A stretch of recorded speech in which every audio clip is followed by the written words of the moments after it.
प्रिय मित्रों, competition academy channel पर आपका स्वागत है। योग के महत्व के बारे में आज हम आपको जानकारी देंगे। सृष्टि की प्राचीनतम अवधारणा योग है। योग संस्कृत धातु युज से निकला हुआ शब्द है, जिसका अर्थ है आत्म साक्षात्कार, अर्थात आत्मा से मिलन। केवल शरीर को मोड़ना, मरोड़ना, खींचना एवं श्वास लेने के कठिन तरीके से ही योग नहीं हो जाता। ये योग के सतही पहलू अर्थात योग के बाहरी आवरण हैं। मन, मस्तिष्क एवं आत्मा की शुद्धि, मस्तिष्क पर नियंत्रण, यह आंतरिक पहलू हैं एवं इससे भी परे इन दोनों के युग्म से विकसित मन मस्तिष्क ईश्वरीय आत्म साक्षात्कार प्राप्त कर लेता है, वही योग है। योग वास्तव में हमारी सोच से विशाल और कल्पना से भी परे हैं और सरल रूप में अति सूक्ष्म और सहज भी है। यह शरीर एवं मन की शुद्धि तथा आध्यात्मिक ऊंचाई का एक बेजोड़ मिलन है। योग एक आध्यात्मिक प्रक्रिया है जिसके माध्यम से शरीर, मन एवं आत्मा के मध्य संतुलन स्थापित किया जा सकता है। योग शब्द की उत्पत्ति भारत से हुई है और आज पूरी दुनिया में करोड़ों अरबों लोग योग को अपनी जीवन शैली बना चुके हैं। प्रसिद्धि के बाद पहली बार 11 दिसंबर 2014 को संयुक्त राष्ट्र महासभा ने प्रतिवर्ष 21 जून को अंतर्राष्ट्रीय योग दिवस अर्थात विश्व योग दिवस के रूप में मनाने का निश्चय किया और एक महत्वपूर्ण फैसला लिया। 21 जून 2015 को प्रथम बार इसे मनाया गया। श्रीमद् भागवत गीता में योगी व्यक्ति के जीवन के लक्षण बतलाए गए हैं एवं योग शब्द का कई बार प्रयोग भागवत गीता में हुआ है, जैसे बुद्धि योग, ज्ञान योग, कर्म योग, संन्यास योग। कालांतर में भक्ति योग एवं हठ योग भी प्रचलित हो गए। महर्षि पतंजलि का योग दर्शन विश्वविख्यात हो चुका है।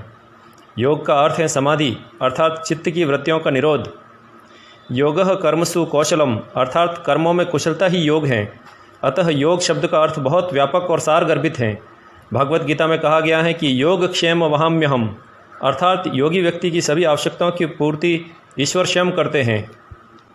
भागवत गीता के अनुसार सिद्ध सिद्धयो समो भूत्वा समत्वम योग उच्यते अर्थात सुख दुख, लाभ हानि, शत्रु मित्र, शीत और उष्ण आदि द्वंद्वात्मक स्थितियों में सर्वथा समभाव रखना ही योग है। योग की उच्च अवस्थाएं समाधि, मोक्ष और कैवल्य मानी जाती हैं। मंत्र योग, हठ योग, लय योग एवं राजयोग की शिव संहिता तथा गोरक्ष शतक नामक प्रमाणिक योग ग्रंथों में योग के ही प्रकार बतलाए गए हैं। योग बहुआयामी है। योग इतना विशाल है कि इसमें पूरी पृथ्वी समाहित है। जो मन पे प्रभाव डाले वही मंत्र माना जाता है। मंत्र की ध्वनि तरंगें शरीर एवं मन दोनों पर सकारात्मक प्रभाव डालती हैं। योग तत्वोपनिषद में योग के 8 अंगों का वर्णन है। यम, नियम, आसन, प्राणायाम, प्रत्याहार, धारणा, ध्यान और समाधि। योग का महत्व वर्तमान समय में अपनी व्यस्त जीवन शैली के कारण लोग आत्मसंतोष के लिए योग करते हैं। योग की वजह से व्यक्ति का तनाव दूर होता है एवं वह निराशा भरे जीवन से बाहर आता है, खुश एवं प्रफुल्लित अनुभव करता है।